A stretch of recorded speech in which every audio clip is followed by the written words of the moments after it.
So I know nobody uses those phrases, but that is what it is. So I joked the other day, I didn't know if Texas A&M was going to incur a luxury tax, and how much they paid for their signing class. I know it's been on your mind. So you stacked top 10 classes together now for 4 years in a row. I don't think there was ever even 2 before that. So do you kind of consider it a slap in the face or whatever when there's these thoughts out there that it's because a lot of money is being spent and just your thoughts? Here's what I'm going to say, and this is point blank. This is point blank because here's my problem. There is no $30 million fund. There is no $5 million. There is no 10. This is garbage, okay? And it pisses me off that people, and here it comes from a site called Bro Bible by a guy named Sliced Bread. Then everybody runs with it. So it's written on the internet, it's gospel. How irresponsible is that? And then we gripe about the transfer portal, and you guys take more than everybody. Go next. If they got a problem with it, come see me. I ain't a hard guy to find. We'll be in some meetings. You can say anything you want. We can do anything you want. I ain't got no problem with it. I promise you that shit. Oh, welcome in to the latest episode of that SEC podcast. I'm your host, Michael Bratton. I go by SEC Mike on Twitter. And man, do we got a show lined up for you. First time guest joining the show, Travis L. Brown of the Bryan College Station Eagle. He's going to join the show here in a bit to talk some Texas A&M football as the Aggies, believe it or not, they're heading into the spring game this weekend. So we've got that. We got the Kentucky spring game. We got the Auburn spring game. A lot of action here in the SEC this weekend. But, of course, the last episode, a little bit SEC West heavy. So we're going to focus a little bit more on the East. We're going to talk some Florida, some Georgia, some Tennessee before we get to our interview with Travis. But I know I said we're going to focus on the East, but I did find a little clip here. I thought this was pretty outstanding. We have already talked about this guy, the new Ole Miss tight end, Michael Trigg, Southern Cal transfer, and Lane Kiffin tweeted out a little video of Trigg dunking over young Knox Kiffin, Lane's son, of course, on the basketball court. So let's flip over to that real quick. All right, Knox, play some good defense here on Trigg. Here we go. Oh, that was good. That was it. I just thought this was great. You're seeing the size of this man and the athleticism, and Kiffin's got a lot of faith in him if he's allowed him to jump over his little son, who, if you're just listening, Knox is not a big guy, but, he's probably 4.5 feet tall here. So, hey, he's got trust in his tight end, to say the least, to let the big man jump over him. But that was not the only other thing from Kiffin. I just want to make quick note of this, because this is just going to be an off-season storyline. Kiffin, the troll. And, it's something we talked to Travis Brown about here in a second. But we all know the comments Kiffin has made about Texas A&M and their recruiting class. When the Aggies got their 5-star on Friday, Travius Burton, the 5-star out of Georgia, Lane Kiffin retweeted it, which is, you know what he's doing. He's out here saying, well, here we go again. The Aggies bought them another one. That's the only way to read into this situation. But hey, credit Lane Kiffin for never going weak when it comes to his troll game. His troll game, I don't know, we'll never have a SEC coach that's a bigger troll than Lane Kiffin, safe to say. But all right, enough of that. Let's start the show here in Gainesville. Interesting comments here from Billy Napier heading into the scrimmage that the Gators had this weekend. But the key to it, and this is something that we've seen Lane Kiffin kind of reiterate, and we've seen other coaches across the SEC, Shane Beamer, Josh Heupel, among many others, utilize the transfer portal. And this is something that we all have to realize. I mean, some people bitch and moan about players going in and it's going to help the haves and not the have-nots. I mean, this is going to be a farm system. But at the end of the day, in the SEC, what it's going to allow a team like the Florida Gators, like the LSU Tigers, that's the perfect example of a roster in transition. Normally, in years past, you'd say, well, we can't judge this guy till year 2, year 3, year 4. I mean, some schools, this has been out the window for a long time in the SEC, but some schools, 5 years we give this guy. And I'm not saying we need to, have the final verdict on Billy Napier at the end of year one. But what the transfer portal allows him to do, evaluate what he's got in spring. And in years past, we're just trying to scheme around all these holes that we got on the roster. Not anymore. Now they can go out and attack positions of need, and that is something that Billy Napier's making no secret about. Hell, they're down to one tight end out there. Basically letting any tight end in the transfer portal know, if you're interested in the Florida Gators, we're interested in you. So let's kick it over to Billy Napier, who makes no bones about it. The Gators will be adding players. They've already added several. They're going to be adding more this offseason after spring. Give 5 walk-on scholarships this spring, right? So, and we have spots available, right? So, University of Florida, you can anticipate us being very aggressive in the portal this spring.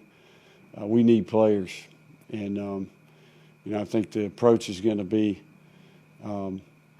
acquire as many good players as we can at any position, right? So, we're thin, and we need help in a lot of different spots. So, I think we're approaching double digits, if that makes sense. Okay, so.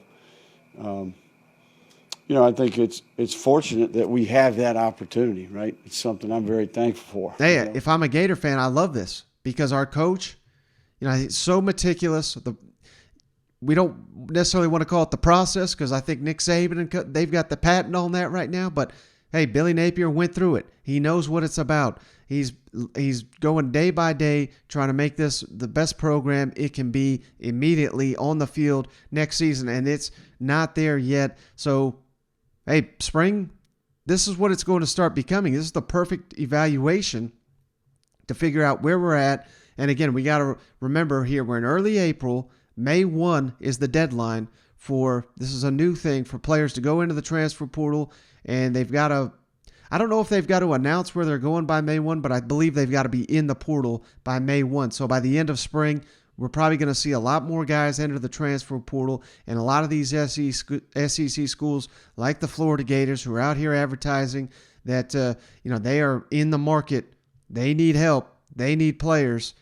Just keep your eye on the Florida Gators as spring exit. We'll see, based on who they add, that it, of course, will give you another indication of where they feel like the current crop of players either not getting it done or maybe they just don't fit the system, what have you.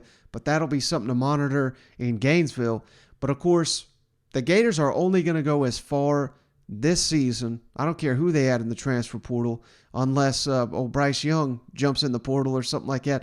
You're not getting all-American type guys unless they're coming from a lower level, more than likely. But what's it going to take for Florida to really excel on the field this season? It's going to take buy-in from Dan Mullen era players that are bought into what Billy Napier and company are teaching them this spring, this offseason. And based on what Justin Shorter said, the veteran receiver who his college career could have been done with, he made the decision to return, wants to correct the wrongs. Last season, we all know what a terrible disappointment that was. Justin Shorter says every player on the roster is pissed off about what happened down there in Gainesville. You feel like you had a chance to sort of be the feature guy? A lot, but I say it's not even about that. We got a brand new coaching staff. We got players that are hungry, and just hate losing. Like me, just think about last year, every single game about last year that we lost. It just makes me so angry and upset. Where everyone's working so much harder. So I really say just as all of us every single player is just so pissed off from last year, man. We all just trying to come back and just get at it, really. So it's not even about that. To make it productive. On that field right there, we go out there every day. Everyone gives, all their effort. DB's going hard against me. I'm going hard against them. So it's just really just working out every day and just putting all in. Hey, so I just figured Florida fans would really appreciate these comments, and if this is the sentiment that's echoed in that locker room, Florida Gators are going to be just fine this season. But, of course, these days we can't mention the Gators without mentioning the Georgia Bulldogs. So next, let's kick it on down to Athens, where Kirby Smart and company, they held their own scrimmage this weekend. And all the buzz leading into this thing it was all over Stetson Bennett not getting very many reps with the ones. It's all been Carson Beck. It's all been Brock Vandagriff. Vandagriff, of course, the second-year 5-star. Carson Beck, he's been in the program, I want to say 3 years now, and he's the one from Florida that Dan Mullen wanted, that Kirby snatched out from under the former Gator coach. But Carson Beck seems to be really have turned a corner where everybody is laser focused on Brock Vandagriff. He's a dual threat. He's got a huge, huge arm. When's he going to make that leap? So they go into this Saturday scrimmage. We've actually got video highlights here that Georgia tweeted out themselves. And this is just an aerial show. But it was Stetson Bennett that came out in the scrimmage and started for the Georgia Bulldogs, as you'd expect. And I say all that to say this, because we're so far away from the season. You know, we've got to take every bit of information we get with a grain of salt. And it was this time last year, Stetson Bennett, I know he didn't start for the Georgia Bulldogs. It was JT Daniels, but Stetson Bennett was running with the fourth team at this point in time. So, you know, maybe when you're seeing all these reports of Carson Beck and Brock Vandagriff getting all these reps with the starting unit, you know, they're really just trying to get those guys up to speed as quickly as possible in the case that, you know, something drastically goes wrong with Stetson Bennett. He goes down to injury, what have you. But, you know, you just get the sense that the Georgia coaches are always pushing Stetson to let him know that he's got to stay on top of his game. And it's Mike Griffith is reporting here following the scrimmage, which was closed to the media, that Stetson took a bunch of sacks, was not particularly clean with his passing game, which is, of course, not what Georgia fans want to hear, but something we all have kind of grown accustomed to. But leading into this thing, you know, a lot of questions down there in Athens with the quarterback situation. It doesn't seem like we can ever escape this question in Athens. Stetson Bennett just won the national championship, but how's his status there as the starting quarterback? How's Kirby evaluating these quarterbacks? Let's kick it over to the Georgia coach. It never changes with quarterback guys. You could come here in 10 years from now, it's going to be the same thing as it was last year. It's decision-making, accuracy, leadership, intangibles. I mean, you know, great quarterbacks are accurate, and they make good decisions. And if you can make good decisions and be accurate, and you got good football players around them, then you're going to be, you know, a pretty good football player. I want to see them execute the offense, lead the offense, make plays with their feet when things break down, things that are difference makers for them, and overcome mistakes, because there'll be some adversity out there. But the good thing is those guys get an opportunity to do that every practice. Sometimes in a scrimmage, you don't even get put in bad situations. In practice, we're going to manufacture tough situations, and they get to do those. And one other comment, because Carson Beck, like I said, he seems to be trending that to the point where it may be hard for Georgia to keep him off the field. He may have to get in there in some situations to showcase what he can do on the field. Let's kick it over here once again to Kirby on Carson Beck. Well, I think he has really good composure. You know, Carson's never up, never down. I think that's a great quality on a quarterback. I've seen, you know, guys that are emotional and up and down like a roller coaster. He's pretty even keel. And to be honest, most of our quarterbacks are. There's no guy out there that loses it one way or the other, but he does a good job being very even keeled. And I think he understands the system. You know, he's another year in the system, so it comes natural to him. He's not nervous about what the huddle call is, what's my read, what's the motion, what's the shift. He's very cool, calm, and collected, and does a good job of managing those things with the offense. So I think he's earned some confidence and earned some confidence with the players. And finally, a name all SEC fans know, because this guy's been either committed or rumored to commit or what have you to about half the league by this time. But Arik Gilbert, who missed last season, was not with the team. Of course, now he's back. He's bulked up. Sounds like he needs to continue to work on his conditioning, lose some weight. He was listed, I believe, at receiver with the first roster came out for spring, but he is now a tight end. And Kirby Smart gives the latest on Arik Gilbert in what could be, I mean, you're talking Gilbert, Brock Bowers, of course, the All-American, Darnell Washington, who's got All-American potential, Oscar Delp, the new signee, who I believe was, if he's not number one tight end, I think he was like 2 or 3. This could be just the greatest tight end group in the history of SEC football. So let's get over to Kirby talking the latest on Reed Gilbert. The biggest hurdle for him has been the conditioning level. I think that's the biggest thing is like learning the playbook and the conditioning level. Catching balls, that's not like he can catch balls. He's a good athlete. He came back a little heavy, and he admittedly would tell you that. He's done a tremendous job of being in our cardio club and dropping weight. Probably, I'd hate to say, I don't know, somewhere between 65 and 70, 265 and 270, and he's dropping. And, like what's happening right now, he's starting to make more and more plays, but he's having to really work his stamina to be able to sustain during practice. And, like play after play after play after play he has to take. It's like, oh, man, I got to condition myself to get back, go again, burst, and run. But I've been, pleased with Brett, and Oscar have taken a tremendous load on, have gotten a lot of reps. We just think he's a tight end. At the end of the day, it's last year – it was probably a greater deficit. It was something that he wanted to be more wide out. He also was much lighter, so he's a little heavier now. He's more physical now. He's a tight end. That's what he's probably going to develop as. There's a certain requirement as a receiver it takes to play receiver in terms of stamina, running every play, going to cutoff block. At tight end, our tight ends are receivers. They do play receiver, but they don't go out all the time, split out wide, and that's something that he was having to do. And he's comfortable in the role he's in right now, and he's really like he's got a ways to go. He has not arrived, but he's come so far from not being able to execute a play to being able to execute a play, know what to do, and then hurry back and get the call in the next play and line up. I'm just proud of the way he's fought to learn it. He's fighting stamina out there because he's taking so many reps, and I'm really just pleased with his growth.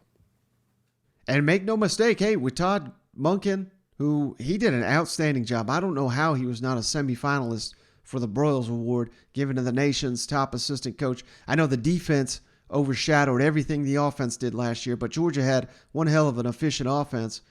With his NFL background, he loves to use these tight ends and knows how to use them and puts them in so many positions to make a play.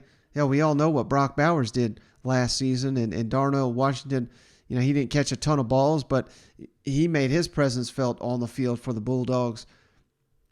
You got to think that Todd Monken's a kid in the candy store with all these potential elite tight ends to use this fall in Athens. And again, I have no idea how anybody's going to guard all these guys when they see the field in Athens next season. Now, last team, before we get to our interview with Travis Brown, let's kick it on down to Rocky Top, where, still some questions remain with Tennessee's bringing back a lot on the offensive side of the ball, projected to have one of the nation's top offenses, maybe the top offense here in the SEC, with Hendon Hooker coming back, Cedric Tillman, 4 of 5 starting offensive linemen, and multiple running backs. But where we're missing on that offensive line is a tackle, and Darnell Wright is kicked back to the right side. So now Hendon Hooker's blind side, no idea who that's going to be at this point in time. That's something to continue to monitor, but it's starting to sound like it's not official, but damn near official, that old Brew McCoy, the Southern Cal receiver, will be playing for the Tennessee Volunteers this season. Former 5-star recruit. I believe he's only played one season for Southern Cal. Missed last season. He was suspended from the team. I think he's been injured during his career as well. But that gives Tennessee potentially another big-time weapon to add to the offense. But I think the guy that Tennessee fans and who we've been hearing about this guy for a long time really needs to make his presence felt if Tennessee is really going to go to that next level, because they're going to need players to step up around Cedric Tillman, and that's Jalin Hyatt, and that is someone that Josh Heupel says has had an unbelievable offseason and made a huge jump in Tennessee's offense this year. So let's kick it over to Josh Heupel talking Jalin Hyatt. He also talks about Jimmy Holiday and the jumps that he has made in Tennessee's second year under Josh Heupel. Jalin Hyatt, those sort of guys. Yeah, Jalen's made a huge jump. Different mindset, different focus because of that, different work habits. unbelievable offseason, strength and conditioning before we got to competing on the grass. He's continuing to get better, playing in competitive situations, understanding how to do the things that we want to do at the wide receiver position, playing without the football in his hands. He's become a much more physical football player since he's changed his body, and those two things go together hand in hand in gaining confidence, and that shows up in the way that he's played. Jimmy Holiday has done some really great things as well, and the competition is going to be ongoing at the wide receiver position, and those guys all got to continue to grow. All right, so that's got to be music to the ears of Tennessee fans because they have been waiting for Jalin Hyatt, maybe the fastest player on the team. You have to imagine if he's putting in the work that Heupel says he is, that is just going to make his offense all the more explosive. And Hyatt, he started to come on towards the tail end of the season, I believe he scored in the Music City Bowls, making some big plays. He's got to carry over that momentum if Tennessee's going to live up to the hype. Otherwise, I don't know if they're going to have enough weapons because we don't know what we're getting in a guy like Brew McCoy. Like I said, didn't even suit up last season. Hell, maybe he's great, but without Jalin Hyatt stepping up, I don't know. But the potential there is limitless. If Brew McCoy comes in, lives up to the hype, Jalin Hyatt takes these huge strides like Heupel's saying, and then you got Tillman, who's probably going to be a preseason All-American. All of a sudden, a question mark could be, one of the strengths of the Tennessee offense next season with a very, very talented receiving core on Rocky Top. But all right, I've held off long enough. Let's kick it over to our interview with Travis Brown of the Bryan College Station Eagle. Really, really appreciate the insight here that Travis has on the Texas A&M Aggies. Kind of went all around with the recruiting and the offseason talk and how things are going in spring leading up to the spring game here on Saturday. Aggie fans, you're really going to like this one. Hey, well, we're pleased to be joined by Travis Brown, who he's covered the Texas A&M Aggies for a long, long time at the Bryan College Station Eagle, and you got to give him a follow at Travis_L_Brown. Travis, thank you so much for joining me for the first time. It's a pleasure to have you on the show. Yeah, thanks for having me. This is great. And hey, like I was just saying off air here, we like to stick to football. This is strictly an SEC football show, but I got to ask you about basketball because I know you were up there for the NIT up in New York City. And I know normally that sometimes the NIT, it's kind of like, who cares? But man, I saw Aggies were all over this thing. It was such a tremendous tournament. And you got to go up there to New York City and cover the event. So what was that like? Man, it was fun. I've covered the NCAA tournament before, back when A&M was there in 2016 and 2018, and it's fun because it's the NCAA tournament and it's exciting. But man, it's like an away game for those teams when you're there in the NCAA tournament because you just go to the hotel, you're in Dayton or Oklahoma City or whatever, and you kind of just hang around the hotel and you play your games and leave. Man, especially since they won, they were up there for a whole week, and it's kind of like a bowl experience, as close as you can for these basketball players, because they get to walk around the city, they get to go to the museums, they get to, I think Buzz took the team to the Lion King one of the first nights they were there. So, I mean, it's as close as like a football bowl experience where, those football players get to go and see some sights and do some stuff in town as you can. So I think for the players in that regard, it's about as cool as of anything you can do in basketball off the court. And then on the court, I mean, you're playing in Madison Square Garden, a historic venue.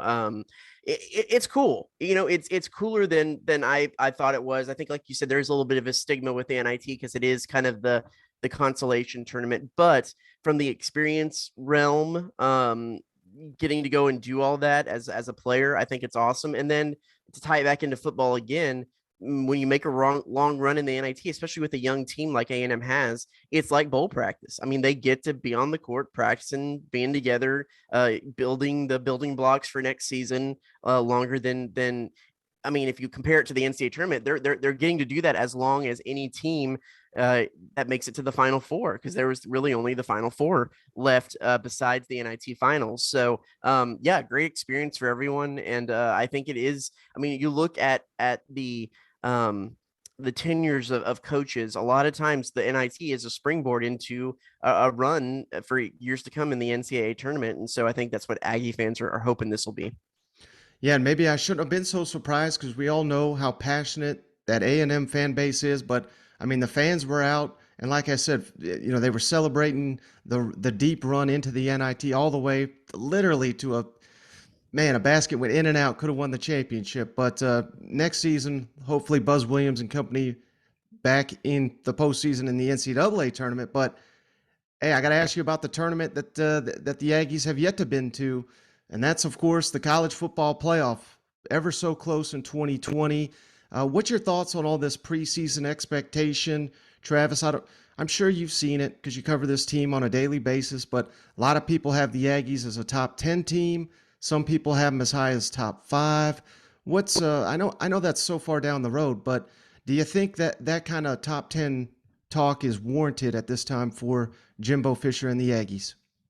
I mean, I think there's a little added bit of that when you do bring in the number one class of all time, according to 247's composite. I think it depends on.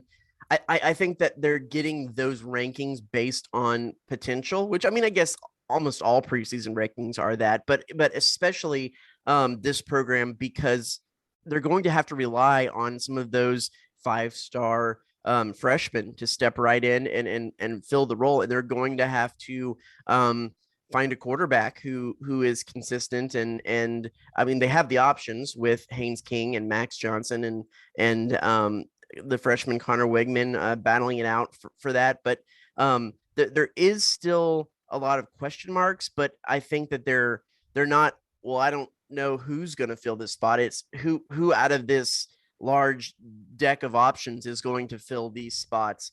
And so I think you could say that those rankings are off of potential, but I think the potential is there if you look at how highly rated a lot of these guys coming in are and how highly rated the guys who have been there a little bit were when they were coming in. It's just a matter of putting the pieces together and making them mesh, and especially defensively. And then you have to look too, because they are bringing in a new defensive coordinator in DJ Durkin, who is not Mike Elko, but is highly regarded, and see how everything meshes around how he wants to do defense, because you could pretty much hang your hat on Mike Elko's defenses over the last 2 or 3 years here in College Station. And so those are kind of the question marks, but like I said, they're questions that have a lot of answers. It's not questions that you just don't know where the answer is going to come from. Mm-hmm. And I wanted to ask you this because Jimbo is at times a very passionate guy, and we've already seen this offseason, comments from Lane Kiffin, comments from Nick Saban, comments from Kirby Smart.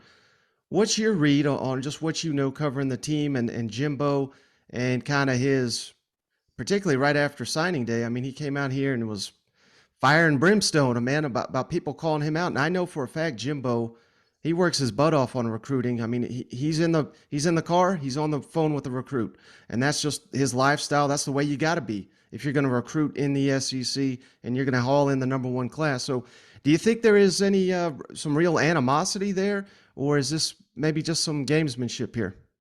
I think it's probably a little bit more gamesmanship. He's come back. They had the SEC coaches meetings a couple weeks, and we asked him kind of jokingly about if there was any kerfuffles or anything there, and he said, no, everything's good. I think that to talk about whatever, if A&M had put up some huge amounts of money for the recruiting class and paid for the recruiting class, I mean, that's just, some of that is counter recruiting, is negative recruiting. Some of that is Lane Kiffin just being Lane Kiffin and cracking jokes. So I think that Jimbo felt like he needed to set the record straight to defend his recruiting staff, his assistant coaches, because I mean, they are all over the place, like you said, doing the work and recruiting and building the relationships. And there's something to that. So I think he felt the need to defend that. But I think ultimately the banter and the back and forth, it was more fun than actual malice. And so it'll probably get brought back up when A&M and Ole Miss are squaring off and some of those things, but I think it's going to be to the coaches, it's going to be old news by then. I think it's just uh, I don't want to say it's just them having fun, but I think it's not much further than that. Well, I'll tell you what, it's good for you and I, Travis, certainly in the offseason, so keep it coming. But speaking of Lane Kiffin, I know this is unrelated to A&M, but, man, that man loves to go for it on fourth down. And I wanted to ask you about Jimbo and his last season in particular, his philosophy on fourth down. The Aggies only went for it 10 times on fourth down. That was the fewest in the SEC. Do you think that's more of a product of maybe they didn't have full trust in their quarterbacks because obviously there were some issues there, injuries and everything with that. But do you think Jimbo needs to get a little bit more aggressive on fourth down? Because it just seems like that's the way the game's going. But he's particularly called out these analytics and all this. So I don't know. What's your thought on Jimbo and his adversity to fourth down, I guess you could call it? Well, I think you could look at it the same way on two different sides of the coin. Yeah, they didn't really have a great quarterback situation last year. They were really, really bad on third down. And so I think you could look at it that way a little bit and say, yeah, that's might not be the best situation to put the quarterback, the offense in. But on the other hand, their defense was really good. It was one of the best in the SEC. And so I think that there was a little bit of thought there that if they're going to win a ball, if they're going to lean on a side of the ball to win a ball game, they're always going to lean on the defense. I mean, before I came to cover A&M, I covered TCU, and that was kind of, Gary Patterson was always a strong defensive mind and everything that, and it was the same way with him. I mean, it didn't matter kind of what the actual ranking of his defense was. If there was a situation where to go for it or to punt late in a game, he was always going to punt because he was going to lean on his defense to win the ball game. I don't think Jimbo necessarily is the same fully in that regard, but I think when you look at what they had last year, their defense is what was winning them ball games, and so they were going to let the defense win ball games for them. It could change if they come out and have a really high-powered offense with what they bring back, and the quarterback is flying, and they can do that. Sure, they might go for it a little bit more, but I really think it has a lot to do with the personnel, and I just don't think they really didn't have late down personnel on offense last year that was able to consistently do anything. So I think that's why they were saying, hey, let's let the defense win ball games for us. Mm-hmm. Now, you already referenced the quarterback competition. We all assume Max Johnson, Haynes King, that's going to be the battle. But, hey, I know it's early, but here in, halfway through spring, it sounds like Connor Weigman's really stood out as someone that, deserves his name thrown into the conversation. Based on what do you think that's just, they're letting the young kid get his reps in and this will eventually get whittled down to 2? Or do you think the 5-star freshman is really in this competition? Well, I'm gonna preface everything I say moving on here with this, and that is because of the long NIT run. I haven't actually been able to get out to spring practice, the little bits and pieces of minutes of spring practice we've been able to see this year. Robert Cessna, my colleague, has been doing a lot more of the football. So I'll preface that, and then I haven't really gotten to see them throw this spring yet. I will be able to at the spring game this Saturday. But that being said, I've heard the comments. I've talked with people. We've heard what Jimbo's had to say, and I think the thing that's actually, this is the way I've put it. I think if I was going to put my money on it, I would put my money on Haynes King because he's the guy who's been here for 2 years. He won the job last year. He has good dual threat ability. He's pretty exciting.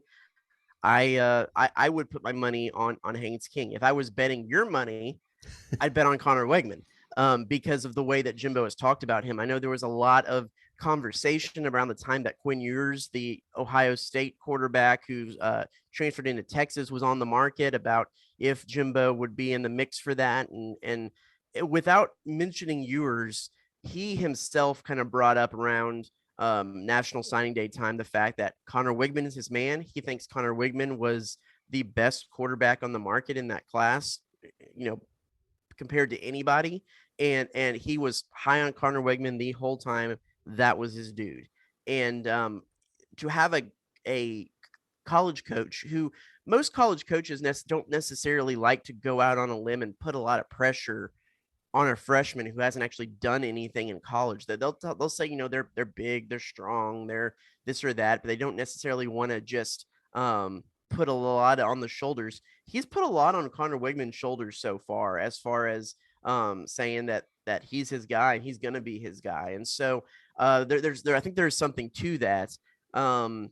We'll just have to see how it does shape out and who does step up and take the reins. But do I think that probably Haynes King's going to be under center for the first game? Yes. Do I think that it would surprise me at all if it's Connor Wigman? Not at all. Mm-hmm. Now, who do you think steps up at the receiver? I mean, we know we got Aniyah Smith, who's receiver / halfback. I mean, he's borderline All-American, but if you just look at recent history in the SEC, outside of Georgia maybe because they had such a dominant defense, but you look at Alabama's and LSU's and all these teams, you really need to have some game breakers all across the board at the receiver position. And I know the Aggies got some guys, Euclid Brown, Moose Muhammad. They just signed an incredible 5-star Evan Stewart. Which of those guys you think, or maybe all of them, are poised for breakout seasons? And because I think the Aggies are really going to need several of those guys to step up if they're truly going to be SEC college football playoff contenders. Yeah, I mean, they return Caleb Chapman is a guy who at times when he's been healthy has been a really good vertical threat. I mean, you look back at the Florida game 2 years ago, his touchdown where he actually ultimately ended up tearing his ACL. He is a guy that everyone has been excited to see what he's been able to do. Aniyah Smith, you mentioned, is going to be the bell cow of that group, returning and what he can do out of the slot, what he can do out of the backfield. He's just a versatile weapon. Chase Lane was a guy that they leaned on a little bit last year when they had injuries and what was going on with some of those guys. And Jalin Preston is a guy that they leaned on there. Moose Muhammad is a redshirt sophomore, a guy that had some really great catches. But yeah, you mentioned Euclid Brown. I think he's going to be a guy who's really going to step up, who people have talked a lot about. And then you have Evan Stewart and Chris Marshall and some of those guys going to step on. It's a big, deep group of guys. There's two things that I'd like to see out of this group. Who is going to be the deep threat if Caleb Chapman can stay healthy? Because having a deep threat, having a guy who can get behind the defense is something that when Caleb Chapman hasn't been healthy, they haven't really necessarily had. And if they're going to have a guy who is tall, who is physical, who will be able to go up and get a ball, because that's not something they've really even necessarily had since you might want to even go back to Ricky Seals-Jones, and he wasn't necessarily great at it when he was in college, at least. Just to have that guy who can go up and get a ball is something that they've kind of been lacking in years past. I know Jalen Wydermyer at tight end has been a guy who at times could go do that, but it wasn't necessarily a key part of his game.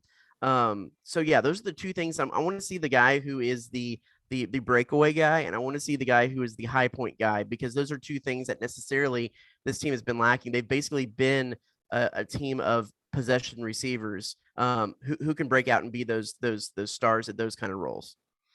Now, let's say Smith, let's just technically call him a receiver. And we know we got Achane, who's incredible speed.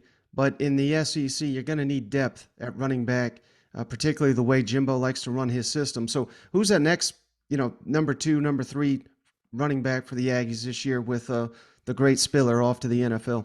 The kids from Miami, I believe. You got LJ Johnson, you got Amari Daniels, who are two highly recruited guys, highly thought of guys who got some time last year. Those are going to be the guys to spell him and work through that. But there are redshirt freshmen and a sophomore, and so it'll be interesting to see who steps up in that second position, who's going to be the change of pace guy, and if someone steps up, because then they might have to lean on Devon Achane a lot more than probably they would like. So those are going to be the two guys to look out for to see who's going to step up. LJ Johnson's a little bit more of the physical back, and so that would probably be why I'd give him the nod, because Achane has the speed and the elusiveness to, if you want to give a little change of pace, third down back, LJ Johnson is probably going to be that guy. Now you reference the new defensive coordinator, DJ Durkin. I've heard Jimbo say, they're not going to reinvent the defense. They've been so good on that side of the ball. What do you think, any changes there are to the A&M defense with DJ Durkin running the show? Yeah, I mean, I think the biggest question early on before we talked to Jimbo was, is he going to run a 3-man front or is he going to run a 4-man front?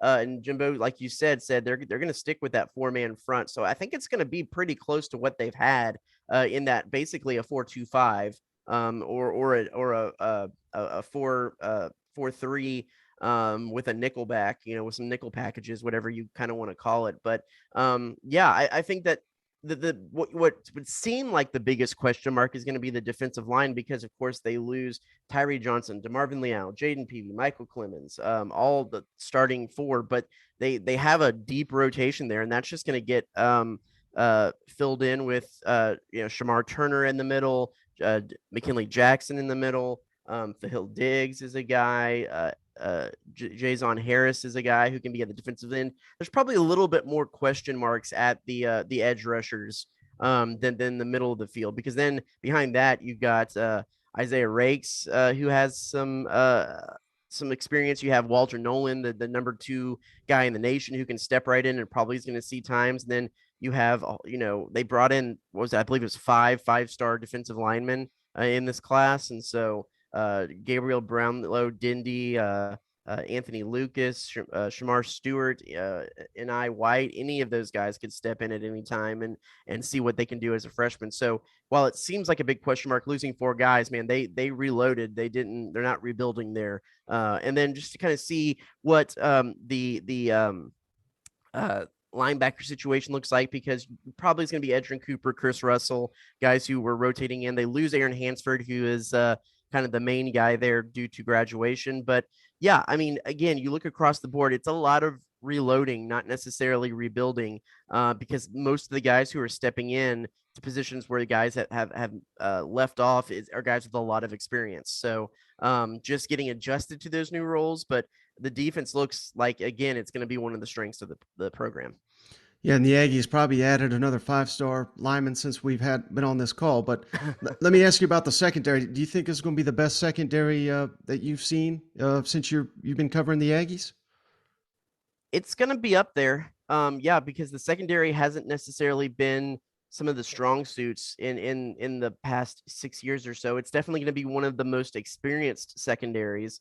I think you lose a gamer in Leon O'Neal, but Antonio Johnson has proven he is going to be great. Jalen Jones has a ton of experience. You have Damani Richardson coming back, who is a veteran safety, and so Tyreek Chappell and Deuce Harmon were guys who got lots of work at cornerback too because of injuries throughout the season. So it is. I will like to see how they all mesh together, but it is certainly the most experienced, I believe, defensive secondary that A&M has had in the last 6 years or so. All right, last thing for you, Travis. I really appreciate all your time. I don't know if you've seen it. I put it out there, and we touched on it on Monday's edition of the show, but the Wynn Casino in Las Vegas, they were the first ones to put out the over-under win totals for SEC West teams, and they've got the Aggies at 9. Now, you said, I don't want to put your money on it. Let's say you're putting my money on it. Are you going over for the Aggies, which would mean 10-2 or better? Or are you going under, which would be another disappointing 8-4 type campaign for Jimbo and company? Man, that's interesting. I think they have it pretty darn close to right, because the Aggies go to Alabama this year, which is always a tough one. They to go to Tuscaloosa. They're also, I don't know what Auburn's going to present, but they're at Auburn, and again, that's a series that they have not had a whole lot of success winning on the road in Auburn.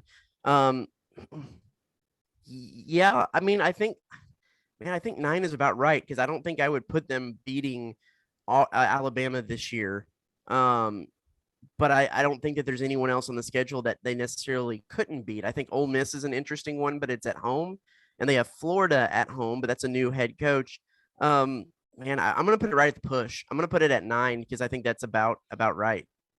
Okay, yeah, you're a smart man. Vegas knows what they're doing. You know what I mean? So that is a great number. But hey, I appreciate all your time, Travis. Give him a follow at Travis_L_Brown and check out all the outstanding work he does for the Bryan College Station Eagle.